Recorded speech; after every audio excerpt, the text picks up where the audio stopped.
welcome on the news. We begin with Moldova EU membership referendum hangs on early results. King Charles heckled by indigenous lawmaker in Australia. Priest killed in southern Mexico after Sunday Mass. Trump's lewd rhetoric hits a new extreme level. And Gallant says Israel destroying Hezbollah as Lebanon shelling intensifies. Stay with me for this and more stories. Early results show a razor-thin margin splits Moldova electorate between those who are and against the country joining the European Union (EU) in a vote marred by fears of Russian interference amid the war in neighboring Ukraine. According to results published by the Election Commission, with over 98% of the votes counted on Monday, the yes vote was somewhat ahead at 50.03%, while the no camp, long ahead since the start of counting, stood at 49.97%. The final result was still in the balance, as President Maya Sandu, also running for re-election, blamed an unprecedented assault on our country's freedom and democracy. Hours earlier, fractional results had shown between 55 to 57% unwilling to commit to joining to the European Union. Analysts said ballots from the hugely pro-EU diaspora were counted towards the end, giving the Yes campaign a last-moment push. While far from a major success, the results work in favor of the incumbent pro-EU President Sandu, who was running in Sunday's polls to keep her post. She had 41.91% of the vote, with 97.7% of the vote counted early on Monday. The referendum and the presidential vote are seen as a test of the deeply divided nation's willingness to keep close relations with Russia or to embark on the potentially prolonged process of joining the European Union. Sandu's major rival in the presidential election, ex-prosecutor General Alexandra Steinoglu, had 26.32% of the vote, setting the stage for a November 3rd runoff in the poor ex-Soviet Southeast European nation. The vote goes to a runoff in no candidate clears the 50% mark. Later on Sunday, in a statement to Moldovans, Sandu said there was clear evidence that criminal groups working together with foreign forces hostile to Moldova's interests sought to buy off 3,000 votes, something she called fraud of unprecedented scale. The run-up to the vote was overshadowed by a slew of allegations of election meddling by fugitive tycoon Elon Shaw, who lives in Russia. Moscow has denied interference, while Shaw denies any wrongdoing. Moldovan police accused Shaw earlier this month, who is jailed in absentia for fraud and theft, of trying to pay off a network of at least 130,000 voters to vote no and support our candidates at the elections. Shaw has openly offered on social media to pay Moldovans to convince others to vote in a particular way and said it's a legitimate use of money that he earned. In the early hours of Monday, he said Moldovans had voted against the referendum. Today, I congratulate you. You lost the battle, he added, addressing Sandu simply as Maya. Moldovan authorities before the vote took down online resources they said hosted disinformation, announced they had uncovered a program in Russia to train Moldovans to stage mass unrest and open criminal cases against allies offshore. Now Charles III, Britain's king, has been shot down by an Aboriginal lawmaker after he arrived in Australia for the first visit to the country by a reigning monarch in over a decade. Charles, who is on his first royal tour since announcing his cancer diagnosis in February, was confronted on Monday after finishing an address to Australia's parliament in which he urged sturdier action against climate change. You committed genocide against our people. Give us our and back. Give us what you stole from us, Senator Lydia Thorpe yelled. Our bones, our skulls, our babies, our people. You destroyed our land. This is not your land, Thorpe continued as she was led away by security. Thorpe, who is the first Indigenous person to represent the state of Victoria in the Senate, was earlier seen turning her back when God Save the King was played in anticipation of Charles' arrival. Australia was settled by the British in the late 18th century, resulting in the mass displacement of Aboriginal communities and countless deaths due to disease and frontier massacres. Since 1901, the country has had de facto independence from Britain but remains a Commonwealth realm with the British monarch as the head of state. Australians voted to retain the monarch in a 1999 referendum and last year refuted proposals to recognise Indigenous Australians in the Constitution and establish an Indigenous consultative body. Anthony Albanese, Prime Minister, has stated his preference for Australia to become a republic, but has ruled out holding a referendum on the issue during the current parliamentary term. On Friday, Charles and Queen Camilla landed in Sydney, kicking off a 9-day tour of Australia and Samoa. In his speech to Parliament, Charles called on Australia to take a leadership role in the fight against climate change, calling the rising intensity of bushfires and floods in the country an unmistakable sign of a warning planet. Earlier in the day, Charles and Camilla laid rest at the Australian War Memorial in Canberra. On Sunday, the King and the Queen attended a church service in Sydney after taking the previous day to rest. Local authorities said a priest known for his activism in defense of indigenous and labor rights in Mexico has been killed after leaving church services. On Sunday, Marcelo Perez, Catholic priest, was returning home from church when two men on a motorcycle pulled alongside his vehicle and shot him, prosecutors in the southern state of Chiapas said. The Jesuits, Perez's religious order, said in a statement, Father Marcelo has been a symbol of resistance and has stood alongside the communities of Chiapas for decades, defending the dignity and rights of the people and working toward true peace. The killing comes amid a period of rising violence in the southern states, which recorded almost 500 murders between January and August this year. Along with the rights of indigenous people and farm workers, the Jesuits said Perez was also a vocal critic of organized criminal groups. This region doesn't just suffer from murders, but also forced recruitment into criminal groups, kidnappings, threats, and ransacking of its natural resources, the religious order said. Mexican human rights activists and environmental defenders have long criticized violent harassment and intimidation by criminal groups and state security forces. Perez was himself a member of the Tzotzil indigenous peoples and had served the community in Chiapas for 2 decades, developing a reputation as someone who could help settle disputes, especially over land. Chiapas Governor Rutilio Escandon said the assassination was cowardly. We will collaborate with all the authorities to see to his death doesn't go unpunished and those guilty face the courts.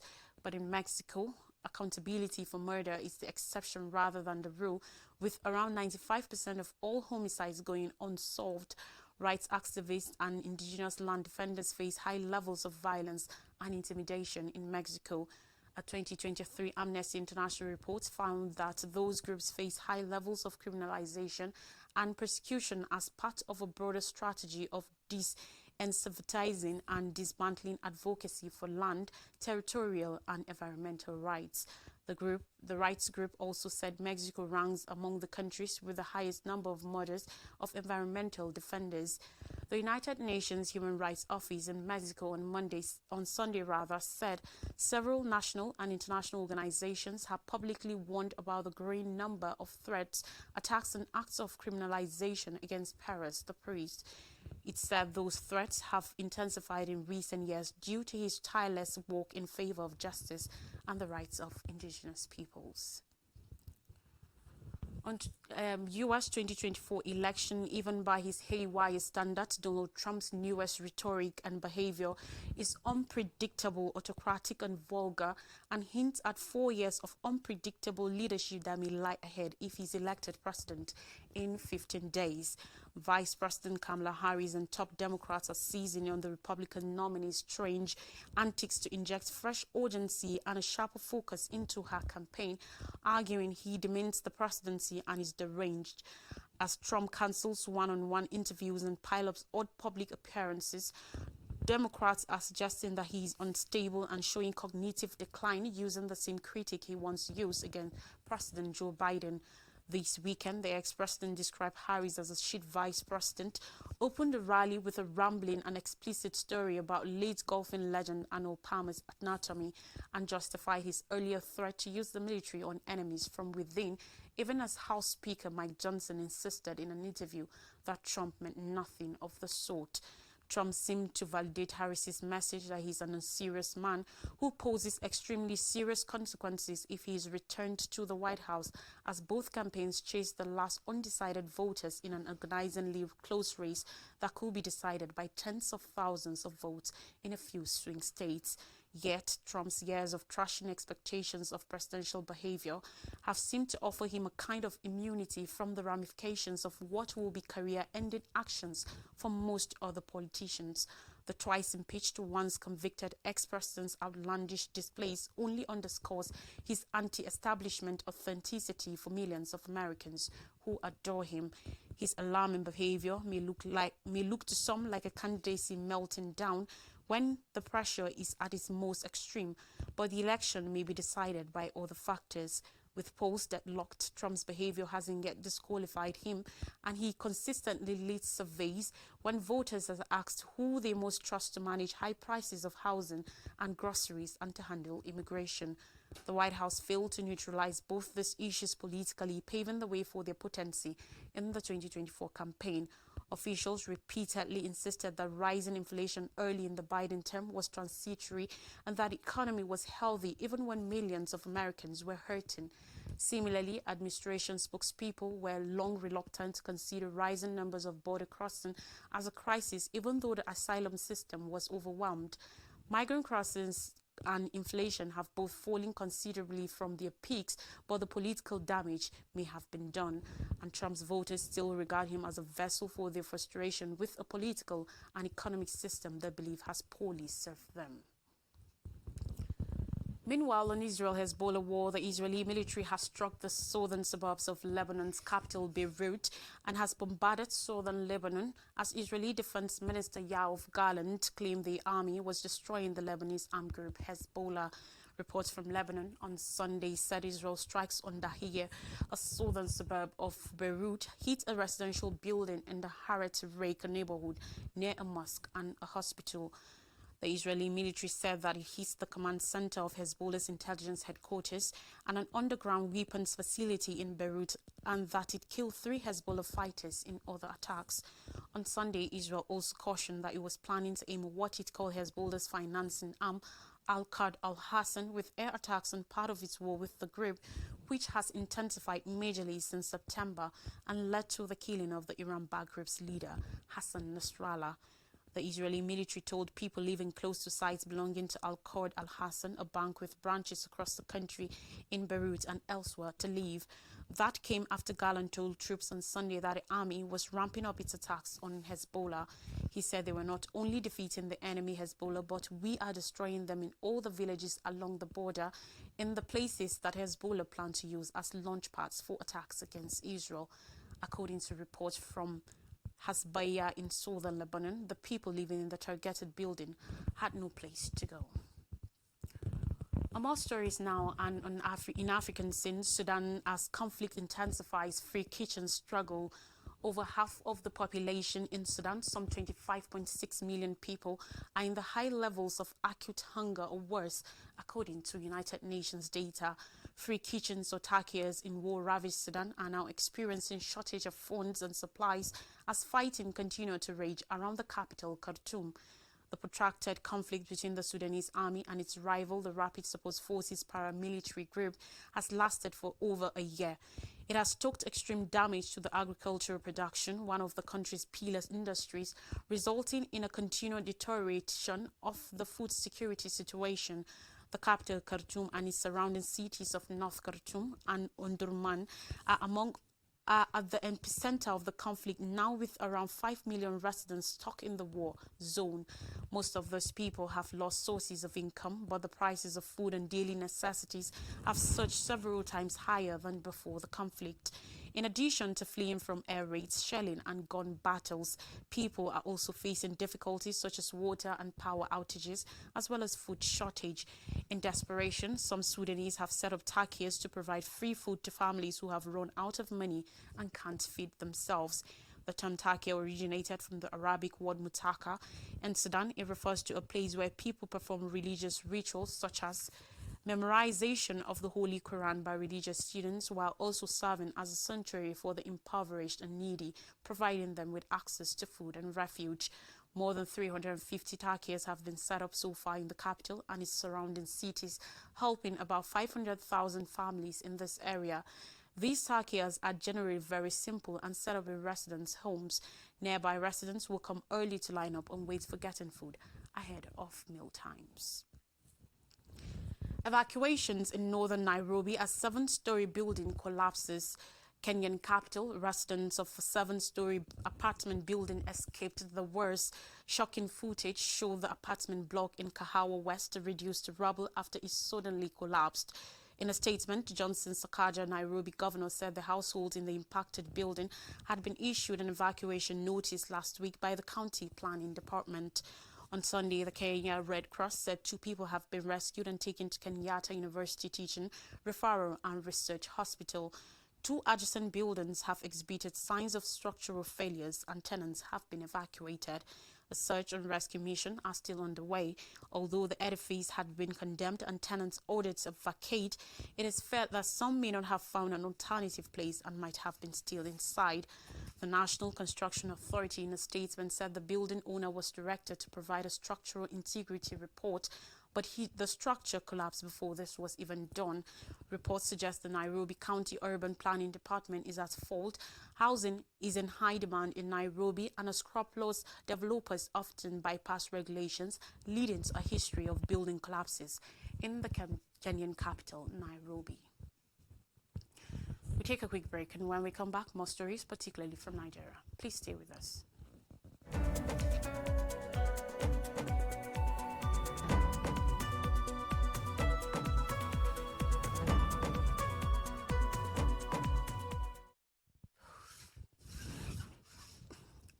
You're welcome back, and now stories from Nigeria. We begin with 4 years after #EndSARS, police brutality still persists.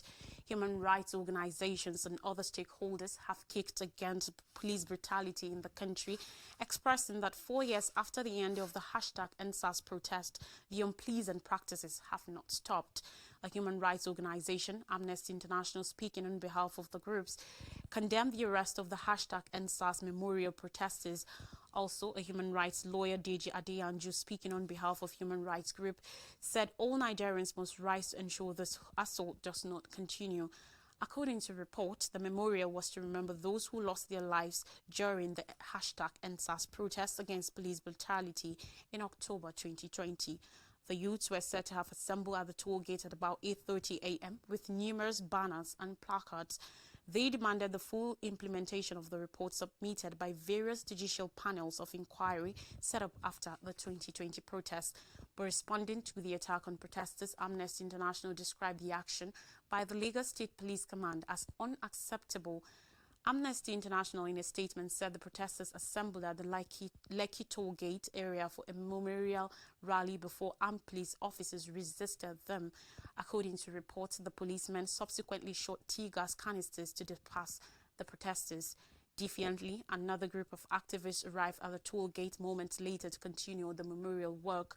The police officers stationed at the toll gate apprehended closely 20 of them, including Taiwo Soweto, one of the leaders of the #End Bad Governance movement. Enibehe Efyong, a human rights lawyer, hours later said the release of all protesters had been facilitated. And finally on the news, Anambra in distress as gunmen leave sorrowful trail. The yearly New Yam Festival in Nibo community in Awka South local government area of Anambra State on Sunday turned to a festival of blood when no less than 13 people were murdered by suspected cult groups.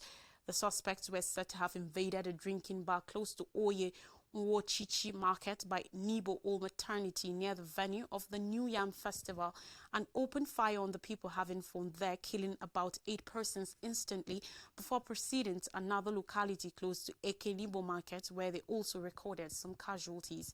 It was a free flow of bloodshed in Nibo, a community close to the governor's lodge, the residence of the state governor Chukwuma Soludo. Just like Nibo, Nudo Okpono community also in Awka South local government area experienced bloodshed when about 3 persons were felled by hoodlums. Awka and its environs in recent times have been under the tight grip of cultists, with clashes between rival groups reportedly killing more than 20 people since Easter Sunday of this year, when the killings reportedly began. More worrisome is the fact that these communities are located near the governor's lodge and also the operational headquarters of the Anambra State Police Command, yet the hoodlums have continued the killing spree without much resistance from the security operatives.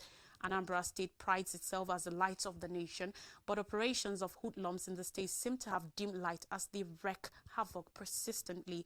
Aside the Nibo killings, events of gunmen leading to a series of kidnappings, killings and wanton destructions of lives and properties in the state in the past few weeks have lent credence to the fact that the state does not illuminate light.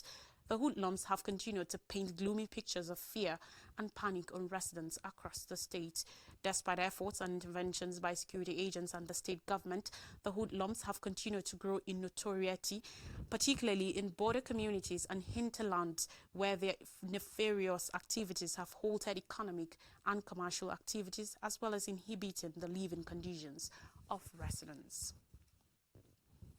A recap of major stories says Moldova EU membership referendum hangs on early vote and results. King Charles heckled by indigenous lawmaker in Australia. Priest killed in southern Mexico after Sunday Mass. Trump's lewd rhetoric hits a new extreme level, and Gallant says Israel destroying Hezbollah as Lebanon shelling intensify. And that's all on the news. Thanks for watching. Have a great week ahead.